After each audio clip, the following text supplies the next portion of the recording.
Welcome back. We're on Module 5.2. How did compromise collapse and the Union fall apart? You've got some work to do today because there's a lot going on. You have to identify the financial panic of 1857, the Lincoln-Douglas debates, Dred Scott, James Buchanan, John Brown and Harper's Ferry, the election of 1860, secession, and the border states. Your focus question that you have to answer is, could the Union have been saved after the election of 1860, or was it too far gone? Basically, you have to make an argument, pick a side, use your evidence, make your argument. You know how it goes. So let's jump right in with the financial crash and the financial panic of 1857.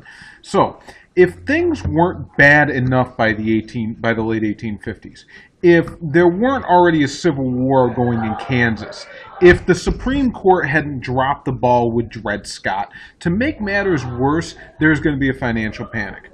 So basically, we have to go back to the gold rush. All right, so there's the big California gold rush, and everybody rushed out to California to get rich quick and to go searching for gold. Well, they're out there digging for gold, and they find gold, and they send it back east, and there's a lot of gold like rushing into the market. And basically, what that's going to do is going to inflate the price of the currency. So that means that because there's more gold, the money is worth less than it was before, which means that prices are going to go up. On top of that, they were producing too much grain in the West. Railroads were buying up too much. People were buying up too much land because they thought the railroads were going to make them rich, and the economy collapsed. 5,000 businesses are going to be lost in the first year. Unemployment, hunger. Of course, because when we're talking about financial panics, we're usually looking at industry getting hit worse than agriculture. So the North is going to hit harder than the South. And one of the things people are going to start pushing for is something that we're going to see after the Civil War, which is homesteading. They're going to want land in the West. They're going to want free land in the West. There's going to be push for homesteads, which is the idea that the government will give you 160 acres in the West of free federal land where you can go and raise a farm and be prosperous. But basically what we have to understand about this financial panic is there's already problems going on, and now the financial panic is going to hit, so that's going to make the North even more upset. There's going to be people out of work, there's going to be factories closed, and they're going to blame that on the fact that tariffs are low, and the reason that they say the tariffs are low is because the South is opposing higher tariffs. And if only the South would stand out of the Northerners' way, the economy could boom and they could be doing better. Enter into the stage a new political figure in the name of Abraham Lincoln.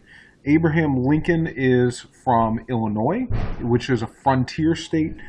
He actually grew up in Kentucky, but then moves to Illinois later on. Now, Lincoln is going to be kind of an interesting guy. He's going to be self-educated, so he's going to be very smart enough to become a lawyer without ever going to like a formal school. He gets a position in the Illinois State Legislature, and then he does a term in the House of Representatives from 1847 to 1849. And in 1854, he's going to come out as a really vocal opponent to the Kansas-Nebraska Act. And he's going to join a new political party that's kind of coming out of the ashes, the Whigs, which is going to be the Republican Party.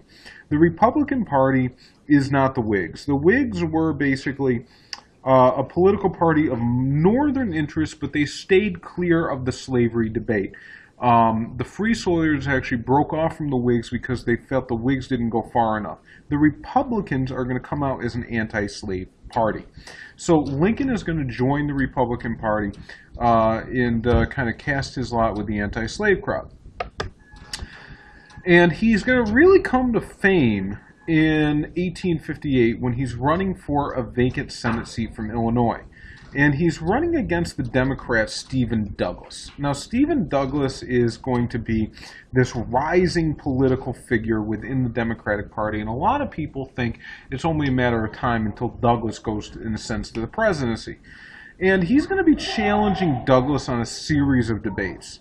And Douglas is a nationally renowned figure, but Lincoln is able to stand on his own against Douglas and able to keep his own on debates.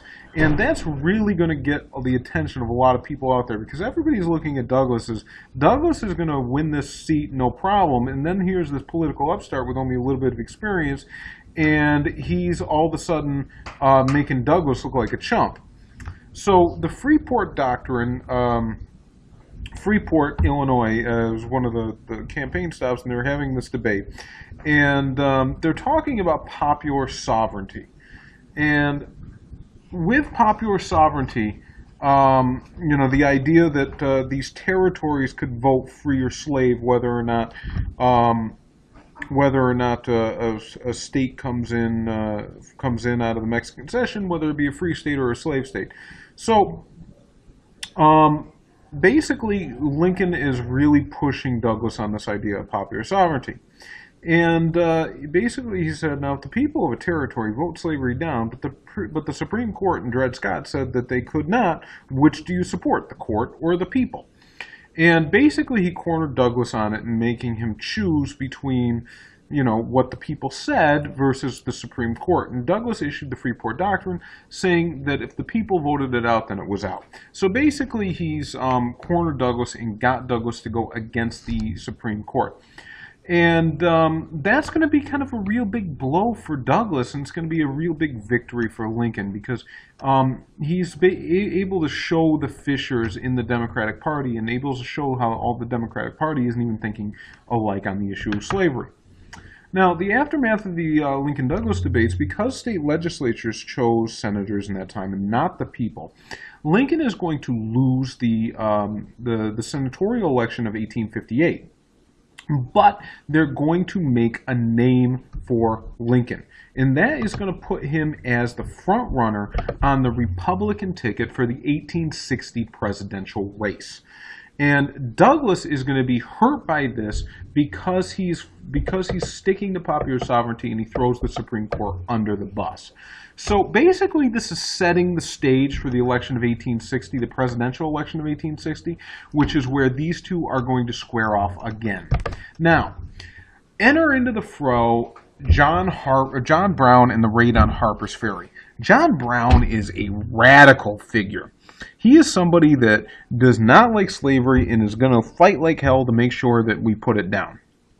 Now, John Brown's kind of a crazy guy. He was out fighting in Kansas, in Bleeding, Kansas. He was one of the guys grabbing Beecher's Bibles and going out there and trying to, make sure that slavery had no victory in Kansas or Nebraska. And he's going to be a very violent and vehement anti-slavery guy. So he's got an idea. He's going to get a group of people together. They're going to go in and they're going to take over the Federal Army's armory at Harper's Ferry, Virginia, which is where the Army store its weapons. He was going to steal the weapons, arm the slaves, and lead the slaves in revolt up against the government to make sure that the slaves could gain their freedom. Now, he and his people go and raid the Federal Armory, but slaves were ignorant of this. They had no idea. We've got to remember, they were illiterate at this time. Purposely, taught not to read or write. So the word about Brown's raid does not get out to the slaves. And they did not rise up to join him. So Robert E. Lee, who was a colonel in the United States Army, basically goes and attacks the armory and is able to capture Brown. Brown is going to be convicted of treason, which is a crime punishable by death, and he is going to be executed for this crime. Now, a lot of Northerners are going to see him as a figure who is defending slavery, and he is going to become a martyr in the North. So the North is really just about done with the South. They're just about done with slavery. You have John Brown, who goes in and actually attacks a federal armory and is executed for treason, and the Northerners are saying, well, how could they? This man is a patriot who is standing up for his country.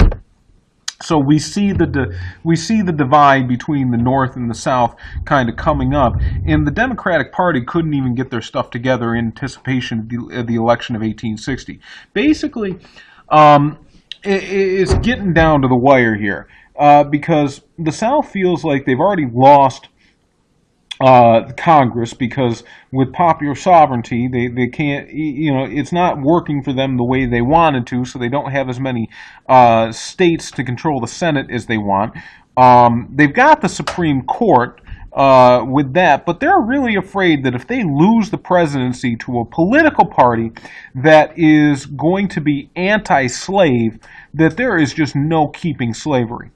So in the Democratic Convention, where the Democrats are looking to see who they can put up as a presidential candidate that can do the job and also help protect slavery, there is going to be no consensus, and they can't really get behind one single candidate. Stephen Douglas was the front runner, but he's going to be hurt because of Freeport. And a lot of Southerners are going to think that he is not committed to slavery. So the party is going to split. Stephen Douglas is going to run, and then there's also going to be a Southerner who's going to run that's going to be ardently in support of slavery, and his name is going to be John C. Breckinridge. And then you have another group that's going to support John Bell, and they're actually going to start their own political party known as the Union Party. The Republicans, on the other hand, believe they have a real shot with the split in the Democratic Party, so they put Lincoln up. And Lincoln is going to be nominated ahead of William Seward, who was the former frontrunner. Lincoln is going to cash in on his popularity from the Lincoln-Douglas debates. And they're going to come out with a really aggressive platform. They're going to say no more extension of slavery. Now, notice they don't say we're going to end slavery. They just don't want to extend slavery in the West. They don't want to see slavery extend to those new territories. They want a strong protective tariff to protect northern industry. They want to support a government-supported railroad that would connect the Pacific and the Atlantic Oceans and stitch this country together. They want more internal improvements, and they want free homesteads in the West. So this is a very big government platform. The Republicans are coming out, and they're saying government should be stronger. We want a government that is going to protect the tariff. We want a government that's going to build internal improvements. We want a government that's going to say no to slavery. We want a government that's going to give away land and build railroads. These are all things that the South really did not like.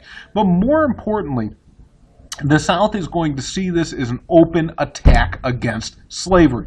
The fact that the political party is coming out just in favor of not extending slavery in the territories, they see this as that's it, all hope is lost, slavery is gone. So when the election happens, Southerners are saying that if Lincoln is elected, the nation is going to be split. And if we take a look at what happened, Lincoln is in the yellow here. I'm going to make this bigger. Lincoln is in the yellow, and basically we have a really regionalist, sectionalist election here. Lincoln is going to win big in the North. Lincoln is going to win California and Oregon. Douglas is going to win Douglas is only going to win in Missouri. Breckinridge is going to win solid in the South, and then you have Bell, who's going to win here in the border states.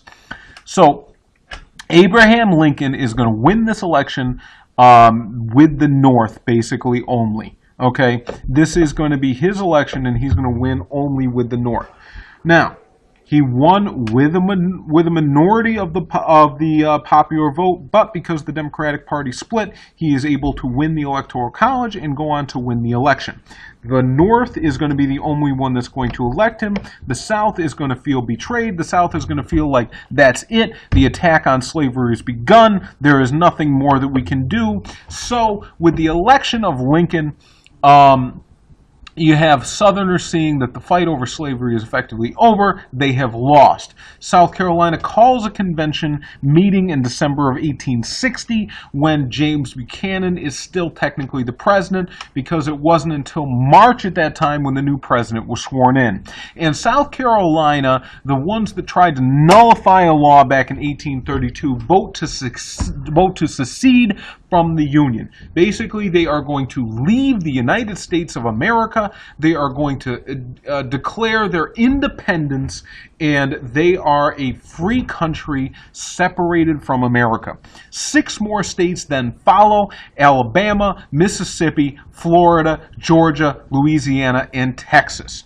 So you have the Deep South, even before Lincoln is sworn in as president, votes to leave the Union. You have 4 more states eventually leaving, making it a grand total of 11 states. That means the Union has effectively dissolved. In February 1861, the seceding states formed to make a new country, the Confederate States of America, and they put their capital in Richmond, Virginia. Notice that Lincoln still is not the president. He is not the president until March of 1861. Jefferson Davis, a former senator, is going to be from Mississippi, is going to be nominated as president of the Confederate States of America. Lincoln is going to take office in March of 1861. James Buchanan is going to be blamed for doing nothing to stop this, and basically goes down in history as the worst president that we have ever had, because he let the Civil War happen. One voice is going to try to step in and try to basically soothe this out to make sure that the Union does not fall apart, and his name is James Crittenden of Kentucky, which is a border state between the North and the South. And Crittenden is going to propose amendments to the Constitution. This is going to be known as the Crittenden Compromise. These new amendments say that slavery would be prohibited north of the 3630 line from the Missouri Compromise, and south slavery would be protected. So that means that there would be nothing that anybody could do to challenge the institution of slavery south of the 3630 line. And future states would decide if they would be free or slave by the vehicle of popular sovereignty. The Crittenden Compromise doesn't really go anywhere. The Northerners aren't hearing it. The Southerners aren't hearing it. Basically, Northerners felt that time for slavery to end is now. We've done too much compromising already with the South, and the South feels like that the North is attacking the institution of slavery. They're attacking their livelihood, and they will be better off as their own country. So here we are in 1861. We've got where there was one country, the United States of America. Now you have 2 countries, and the stage is set for the Civil War. So let's go back to our focus question. Could the Union have been saved after the election of 1860, or was it too far gone? I look forward to your responses. Have a great day, people.